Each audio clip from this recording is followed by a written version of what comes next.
Bonjour à tous, bienvenue dans ce nouveau live orientation pour découvrir les grandes écoles de l'enseignement supérieur. Aujourd'hui, c'est l'école AGR Rennes qui est avec nous, en compagnie de son directeur général Anthony Chevalier. On va essayer d'en savoir un petit peu plus. Vous allez pouvoir l'interroger et nous poser les questions pendant ce live, avec nos 4 rubriques dont vous avez l'habitude. On commencera par En deux spi, décrire en 1 minute l'école à vous qui nous regardez.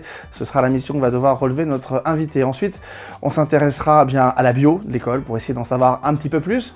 Vous, est-ce que vous êtes fait pour rentrer à AGR Rennes? Ça s'appelle ça match, on y répondra aussi tout à l'heure. On terminera comme on le fait d'habitude avec c'est comment, ça se passe comment la vie sur le campus et les études au quotidien. Voilà, on espère qu'on va pouvoir répondre à toutes vos questions. On est ensemble pendant un petit quart d'heure et on commence tout de suite. Je vais rejoindre notre invité Anthony Chevalier.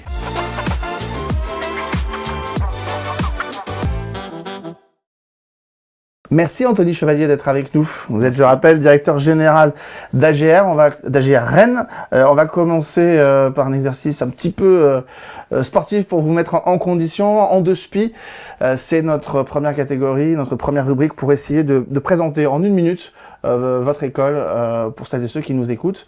Je vous laisse le mot pendant la prochaine minute. C'est parti. Ok, top chrono. Merci en tout cas pour l'invitation. L'AGR, donc une école qui existe maintenant depuis 32 ans, donc une première école qui a été créée à Nantes il y a 32 ans, et puis l'école de Rennes, AGR Rennes, dans la logique du développement de l'école, c'est créé il y a maintenant 5 ans. Nous allons rentrer dans notre 6e année, et l'école forme ses étudiants à un univers commun, celui du design graphique et de la direction artistique. J'aurai l'occasion d'en reparler. Et puis l'école de Rennes a une subtilité, c'est qu'elle forme ses étudiants à l'animation 3D et aux effets spéciaux sur 5 ans également. Donc voilà pour l'univers de formation dans lequel on est. Donc on a implanté dans 2 villes universitaires avec un fort développement, donc ce qui fait le rayonnement de notre école.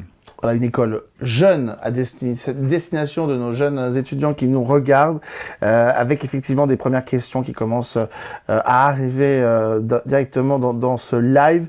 Mais grosso modo, la couleur de des questions qui nous sont posées, c'est quand on est post-bac et quand on arrive qu'on veut rentrer à AGR Rennes et qu'on vient d'un univers qui a priori comme le marketing ou STMG qui n'a rien à voir, est-ce qu'on peut quand même rentrer alors, il n'y a pas de discrimination de bac, j'allais dire, sur nous concernant. C'est vrai que quand on vise des études supérieures en art appliqué ou en design, il faut évidemment avoir une appétence quand même. Il faut pouvoir s'organiser et les faire, ces études. C'est important.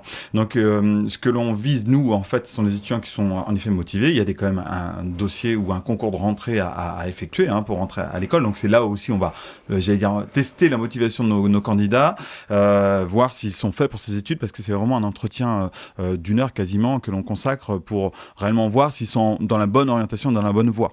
Donc, mais on va pas regarder un bac en particulier, on va regarder la motivation, les spécialités qui ont pu être faites, ou les options, ou des formations parallèles qu'un jeune a pu faire dans le cadre de sa terminale, par exemple. Mais c'est compliqué parce que parfois quand on est au lycée, on se cherche. Alors qu'à la différence, là je vois qu'on a Solène qui a déjà un bachelor en poche, où elle a commencé son processus de formation. Au lycée, comment on sait quand on est en première ou en terminale ça m'intéresse, mais est-ce que je suis vraiment fait pour ça? Il y a des filtres pour cela. Donc, d'abord, les écoles organisent des portes ouvertes, elles organisent des webinaires, elles organisent des rencontres avec les étudiants, il y a des salons. Donc, toutes ces choses-là sont autant de moyens qui permettent aux étudiants de se diriger vers les écoles. Puis, on observe une chose, c'est que les étudiants de première, de seconde viennent de plus en plus tôt, j'allais dire. Donc, ils ont le temps de la maturation du projet.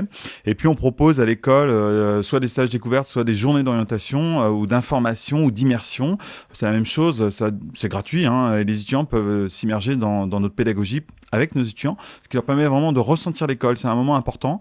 Et tout ça sont autant de filtres qui permettent de guider nos étudiants, nos futurs étudiants. Voilà. Allez les rencontrer, allez aux journées portes ouvertes, posez les questions, c'est hyper important si vous avez le moindre doute, notamment si vous êtes au lycée, c'est très très important. Justement, on va essayer d'en savoir un petit peu plus. Posez vos questions pendant ce live orientation à notre invité Anthony Chevalier qui va y répondre, et on passe tout de suite à la bio pour en savoir un petit peu plus sur AGR Rennes.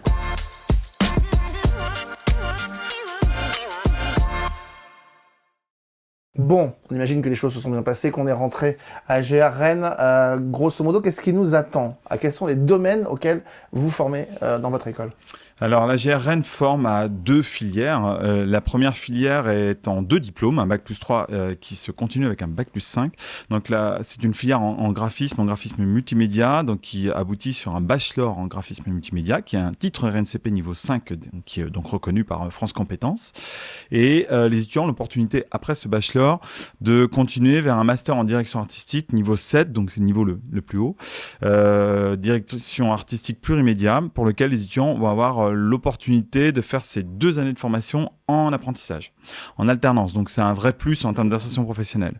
Donc on utilise directement ce qu'on apprend dans c'est très opératoire. C'est très opératoire, c'est-à-dire qu'on met en pratique ce qu'on a appris dans le cadre de la formation pendant 2 ans en entreprise. Donc c'est vraiment très formateur, j'allais dire.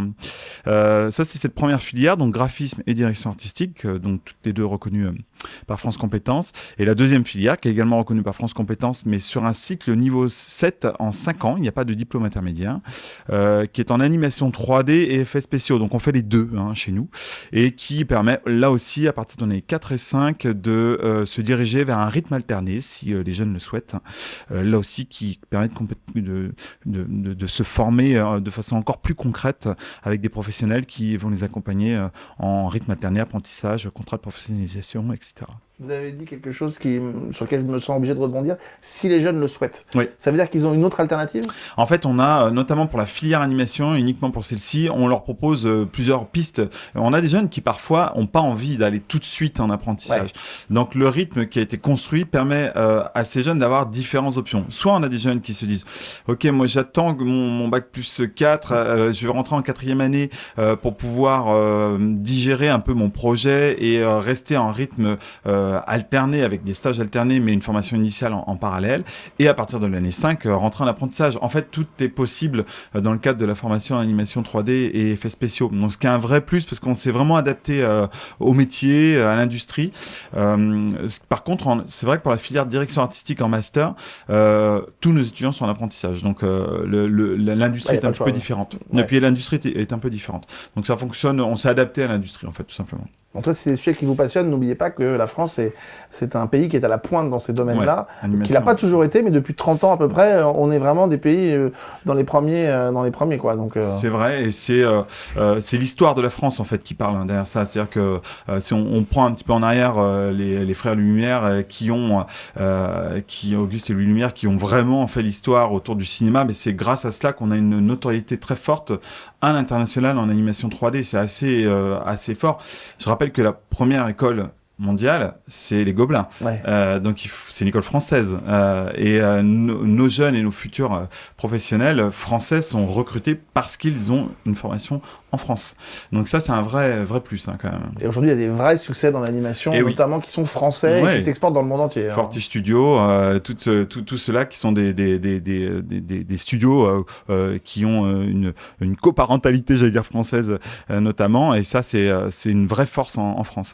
Avec des pionniers qui ont bâti ces univers-là et qui ont semé des graines.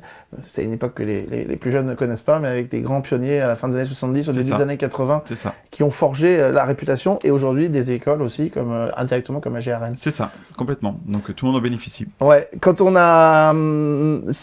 comment on peut intégrer justement l'école? On en a parlé tout à l'heure, parce que vous l'avez dit, il y a différents processus. Comment est-ce qu'on l'intègre? Et grosso modo, et ça c'est une question qui revient souvent, si on rate un concours, est-ce qu'il y a une possibilité de se rattraper autrement? Alors, on intègre l'AGR de Rennes sur entretien d'admission pour la première année. Donc, entretien d'admission et présentation d'un dossier de travaux personnels et artistiques. Donc, c'est un entretien qui dure 3/4 d'heure, 1 heure, dans lequel on va d'abord mettre à l'aise les jeunes. C'est quelque chose qui est très important chez nous. C'est-à-dire qu'on n'est pas là pour juger, on est là pour tester la motivation des futurs étudiants. Donc, entretien d'admission avec présentation d'un dossier de travaux personnels et artistiques, dans lequel on veut voir différents travaux, différentes techniques qui ont un trait à l'art, et on demande les bulletins scolaires de première et de terminale. Donc ça, c'est pour la première année.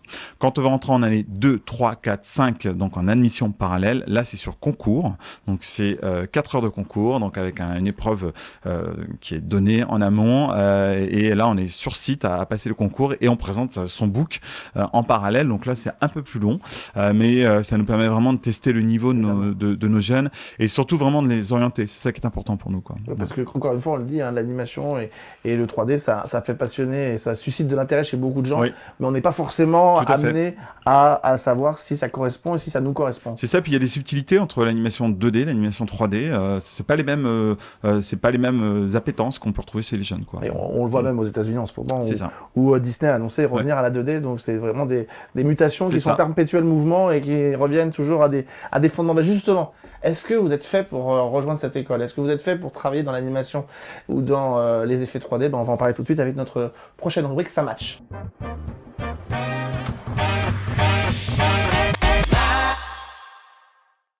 Bon, alors évidemment, on va pas...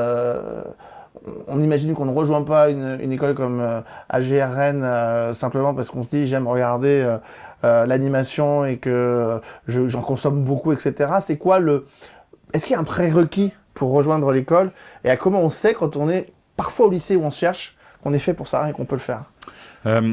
Alors, encore une fois, il y a des spécialités au lycée sur le bac général qui sont là pour guider, donc notamment plusieurs spécialités qui nous concernent, que ce soit CAV, donc cinéma audiovisuel, art ou des spécialités qui vont permettre de guider les jeunes donc dans l'orientation. Donc ça, c'est un point sur lequel on peut capitaliser.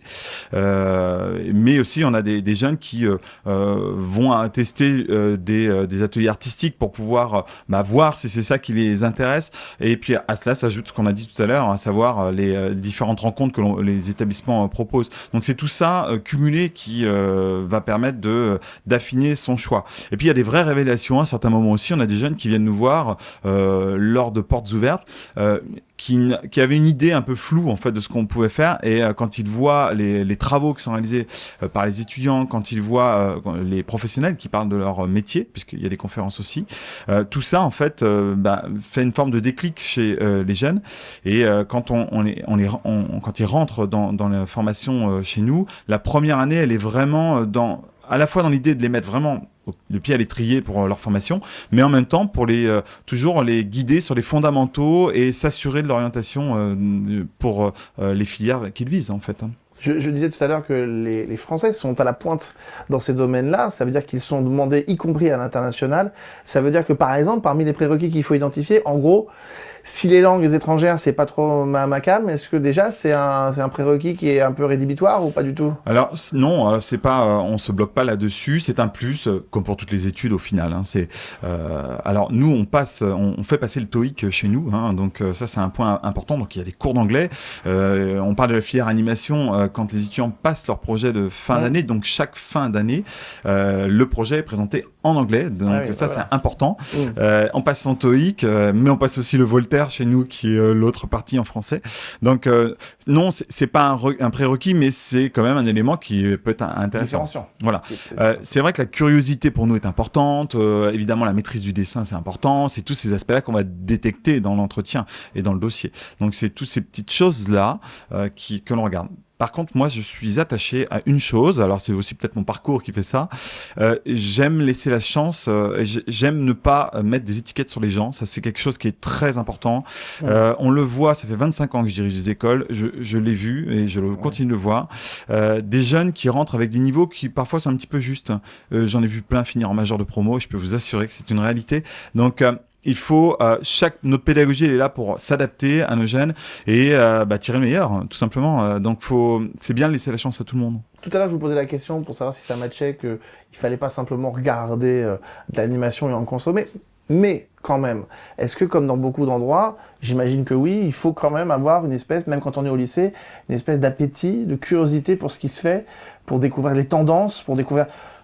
Typiquement, l'animation a beaucoup évolué. On avait des épisodes avant de dessins animés qui étaient très unitaires. Maintenant, ils reviennent à du feuilletonnant. Enfin voilà, est-ce qu'il faut s'intéresser à ça, avoir une connaissance de ce qui se passe ou... Oui, évidemment, tout ça, c'est testé lors de l'entretien avec les motivations. On pose ces questions-là. Et dans le dossier, on détecte ça aussi. C'est-à-dire que quand on regarde un dossier, on pose des questions sur les travaux. C'est-à-dire qu'on est en mesure de voir si un étudiant est curieux dans son travail, s'il est capable d'en parler un peu plus et d'aller un peu plus loin. Donc cette curiosité-là, elle est essentielle. Encore une fois, c'est valable pour tous les métiers. Chez nous, c'est essentiel parce que sans curiosité, on s'assèche très très rapidement. Donc on pousse beaucoup à cela. Bon, les cours sont organisés pour ça, hein, bien évidemment, mais la curiosité, elle est très très importante. Donc il faut aller voir des expos, il faut lire, il faut se documenter, il faut regarder des séries, il faut aussi être à l'écoute de son monde, tout simplement. Y compris des séries qu'on ne connaît pas et qui sont dans un espace-temps qu'on ne connaît pas. Ça, on le fait, c'est-à-dire qu'on force la main parce qu'ils ne font pas forcément l'hygiène. Dans les projets de fin d'année, en fait, il y a une année notamment où on donne en inspiration des films qu'ils ne connaissent pas. Alors, c'est assez étonnant pour eux. Parfois, des films de Jacques Tati, ils n'ont jamais entendu parler de Jacques Tati. Donc, c'est vrai que ce sont des choses qui sont importantes. C'est notre rôle aussi de faire découvrir, bien sûr. Donc, évidemment. Et cette animation française, pionnière encore une fois, se remet dans la lumière, y compris d'anciens projets. Je pense au Maître du Temps qui vient de ressortir en Blu-ray, mais s'intéresser, j'imagine, à la Procidis des années 70, de Darius Chalopin, jusqu'à aujourd'hui. Jusqu'à maintenant. Jusqu'à aujourd'hui, jusqu'à Miraculous et toutes les dernières séries d'animation. Et bien justement, on va continuer à approfondir un petit peu parce que vous avez trouvé votre voie, vous avez rejoint cette grande école. Ça se passe comment sur le campus? Ça se passe comment les études? Justement, on va essayer d'en savoir un petit peu plus avec notre dernière rubrique, c'est comment?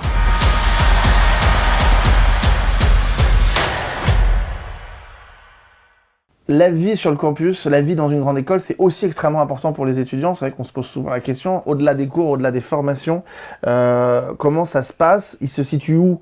Donc campus de AGR Rennes, à Rennes même, et qu'est-ce qu'on y trouve sur place, grosso modo, pour la vie étudiante au quotidien? C'est vrai qu'on est très attaché à la relation avec nos étudiants. Donc le campus de Rennes, l'école de Rennes, se situe dans Rennes.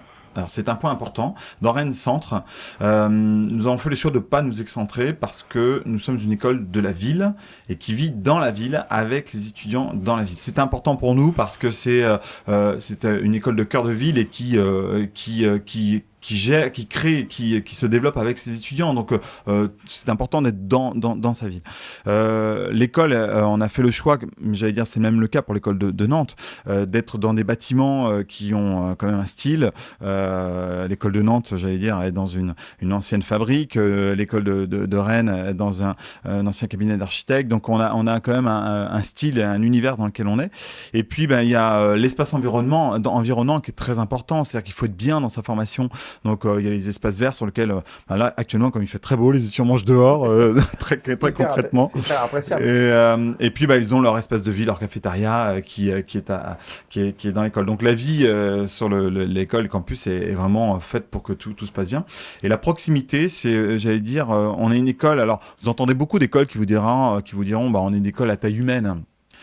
Il y a la réalité de ce qu'est une taille humaine et la réalité des faits. Nous, on a 200 étudiants, donc c'est une réalité. C'est ce qu'on appelle la taille humaine. Voilà, et c'est un choix délibéré. C'est-à-dire qu'on connaît tous nos étudiants, un par un, on les accompagne, il y a des responsables pédagogiques pour cela, et le bien-être de nos étudiants est assez essentiel. Donc dès qu'on détecte des choses qui parfois ne peuvent pas aller, eh bien on est là. On est là, on est en relais avec les étudiants, même au-delà des parents parfois pour faire en sorte que tout se passe bien. Donc c'est vrai que le suivi et l'accompagnement est important. Et il y a aussi une vie associative, j'imagine? Oui, tout à fait. Il y a une association évidemment dans l'école qui a pour vocation de faire voir autre chose que les cours, et ils ont bien raison. Alors évidemment, on passe par les traditionnelles soirées qui parfois se font aussi dans l'école parce que les étudiants sont attachés à ça, la soirée de Noël notamment. Mais ils ont des soirées en effet qu'ils organisent pour pouvoir dynamiser la vie. Quand on est étudiant, apprendre c'est bien, se divertir c'est mieux apprendre. Donc c'est important aussi de leur laisser cette opportunité-là. Donc c'est tout cela qui fait qu'on est bien à l'AGR de Rennes. Vous avez parlé tout à l'heure effectivement qu'en fonction des niveaux d'études, il y avait des processus d'alternance et en tout cas de mise en pratique dans les entreprises liées au secteur. Mais est-ce qu'il y a aussi par exemple des stages prévus, de possibles pour vos étudiants? Oui, les stages commencent chez nous dès l'année 2. Donc quand on cumule les stages en année 2, en année 3 et l'alternance qui commence en année 4 et 5, ça fait quand même un bon bagage. Et on voit, pour la filière direction artistique, on n'a aucun problème sur le placement de nos étudiants. Alors pour plein de raisons, et en animation, je veux dire, c'est la même chose, c'est-à-dire que les étudiants apprennent évidemment des choses qui sont fondamentales. Je prends la filière en direction artistique, les étudiants sont formés, c'est une des particularités à l'AGR, sur la 3D, sur le motion design, mais aussi sur le web design. Ils sont formés sur la réalité augmentée, ils sont formés sur l'IA, donc, mais pas qu'une année, ils sont formés sur 4 ans à chaque fois. Donc, quand vous avez 4 ans de web, de 3D, de motion design, de réalité augmentée et d'IA, eh bien, ça donne des futurs professionnels qui intègrent des entreprises et qui, même parfois en apprentissage, on a vu des jeunes qui viennent former. On l'a vu l'année dernière et cette année, qui viennent donner ce qu'ils ont appris au sein de l'école dans les entreprises alors qu'ils sont en apprentissage. Alors ça, c'est ça qui est fédérateur. C'est-à-dire que quand on voit cela, ben on dit que notre mission elle a un peu réussi quand même. On est content de cette transition. Mais l'IA, ça fait peur à vos étudiants parce que quand on voit toutes les mises à jour du ChatGPT avec les studios Ghibli et des choses comme ça, on se dit mais qu'est-ce que mon métier va devenir même à terme? Moi, je suis partisan de ne pas avoir peur, parce que dans ce cas-là, on aurait peur toute sa vie. Et évidemment, il faut prendre ces données-là en compte. Je veux dire, quand le web est arrivé, le multimédia est arrivé, ça a été une grande inquiétude de tout le monde. Les réseaux sociaux, quand c'est arrivé, c'était une très grande inquiétude et tout le monde s'est dit, mais on n'aura plus de travail. Bon, j'observe une chose, c'est que quand il y a des nouvelles technologies, ça fait peur à tout le monde et le train passe et tout se passe bien. Donc, notre rôle, c'est d'intégrer tout cela et de faire en sorte que dans la formation de nos étudiants, ils puissent avoir ces compétences et qu'ils soient formés là-dessus pour pouvoir utiliser ces outils. Concrètement, ça veut dire quoi? Sur l'IA notamment, nos étudiants à partir du master ont des masterclass ou des workshops sur lesquels ils sont formés en IA, sur les prompts notamment, pour pouvoir travailler avec l'IA, notamment pour du prototypage. Donc c'est un outil de travail pour nous. Et c'est, j'allais dire, une vraie chance d'avoir de l'IA aujourd'hui parce qu'on gagne du temps. C'est-à-dire que tout ce qui n'était pas très intéressant et chronophage, ben on le fait faire à l'IA. Je trouve que c'est plutôt un parti pris gagnant. Et la réalité augmentée, qui est encore autre chose, c'est un aspect sur lequel on forme nos étudiants aussi comme un outil en fait qui va utiliser de la 3D mais aussi de l'IA, qui va permettre d'aller plus loin en fait dans ce qu'on propose en termes de rendu d'étudiants. Donc en fait, non, c'est une chance d'avoir cela. Il faut démystifier vraiment ce sujet et notre rôle, c'est d'apporter tout cela aux familles pour qu'elles comprennent l'intérêt de tout cela. Faire de l'IA et des nouvelles technologies, évidemment, un allié pour la suite. Voilà l'enjeu, notamment, qui est à la manœuvre à l'AGR, mais qui est dans beaucoup de questionnements autour des grandes écoles. Pour terminer cet échange sur l'orientation, c'est votre moment, votre dernier mot. Un dernier mot pour celles et ceux qui nous regardent et qui chercheraient, encore une fois, une bonne raison de rejoindre AGR Rennes. Alors, si on souhaite une école, en effet, avec une dimension humaine, j'allais dire, et une proximité des étudiants avec les enseignants, tout le monde se tutoie chez nous, les étudiants me tutoient, ils tutoient leurs profs. Si on souhaite une école qui est vraiment impliquée dans le monde professionnel, avec une insertion qui est favorisée par l'apprentissage, mais aussi des partenariats entreprises, on n'a pas le temps de parler de tout. Chaque année, on a au moins 10 partenariats entreprises à l'école, avec des grandes marques, Nestlé, Ouest France, Le Refuge, une association nationale d'utilité publique. On a des grands partenariats à l'AGR qui mettent en pratique ce que nos étudiants apprennent. Eh bien, si on veut avoir tout ça dans sa formation, il faut nous rejoindre. Alors, on est dans la dernière ligne droite pour nous, pour les entretiens d'admission. On reste quelques places, mais c'est vraiment la toute fin. Donc, si les jeunes souhaitent nous rejoindre, qu'ils n'hésitent pas à aller sur notre site et ils peuvent prendre rendez-vous directement en ligne. Voilà, c'est très simple. En tout cas, vous l'avez compris, avec ce dernier mot de notre invité, c'est pas simplement dans les domaines a priori qu'on s'attend à trouver que vous pouvez trouver du travail, Ouest France, Le Refuge, c'est aussi dans ces secteurs d'activité-là, donc en fait, c'est partout. Donc vous avez votre place dans beaucoup d'entreprises. Merci beaucoup d'avoir été avec nous. Merci à vous. Merci d'avoir répondu à toutes ces questions. Merci à vous de nous avoir suivis et de nous avoir posé vos questions. Je sais qu'elles sont nombreuses. N'hésitez pas à rentrer en contact, évidemment, avec AGR Rennes pour continuer à poser des questions. Allez les voir sur place, rencontrer les étudiants et les professeurs pour en savoir un petit peu plus. Merci aux équipes techniques de ce live orientation. On se retrouve très bientôt pour une nouvelle émission. À bientôt.